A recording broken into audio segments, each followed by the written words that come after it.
What happens when one of the fastest, loudest streamers on the internet comes face to face with Africa's strongest woman? You don't get a normal race. You get a moment that shocked viewers, flipped expectations, and showed just how powerful Africa really is. This is the story of IShowSpeed versus Cheeto Manzanese in Zimbabwe with a car strapped to their backs. Yes, an actual car. When IShowSpeed arrived in Zimbabwe, he was already riding high from his Africa trip. Food, culture, people, energy, he was loving every second. But then he was introduced to Cheeto Manzanese. If you don't know her name, here's why you should. Cheeto Manzanese is known as Africa's strongest woman. She's a professional strongwoman. She competes in strength sports that most people wouldn't even attempt to train for. We're talking pulling vehicles, carrying extreme weight, raw power built through discipline, not hype. And speed? Speed is known for chaos, speed, confidence, and never backing down from a challenge. So when someone suggested a race not just running, but pulling a car strapped to their back, Speed didn't hesitate.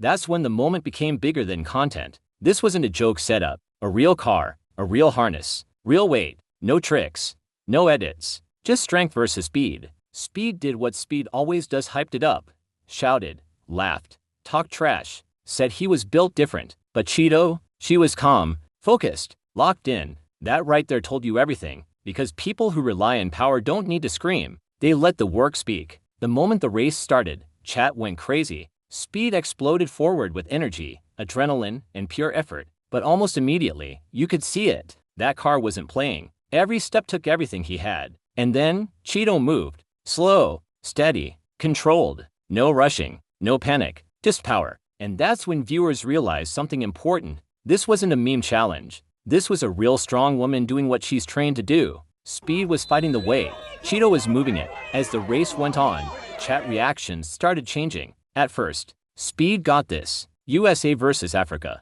Speed to fast. Then it turned into, nah, she's different. That strength is insane. Why does Africa have people like this? And that last comment said more than people realized. Because once again, viewers were being confronted with a version of Africa they weren't taught about. Not poor, not weak, not behind, but powerful, elite, world-class. This moment wasn't just about speed. It introduced millions of people to Cheeto Manzanese, a woman who represents discipline, strength, African excellence, female power on a global level. She wasn't there to embarrass Speed. She wasn't there to go viral. She was there to show what strength really looks like, and Speed respected that. You could see it in his reactions. The laughter turned into admiration. The jokes turned into nah, she's actually strong.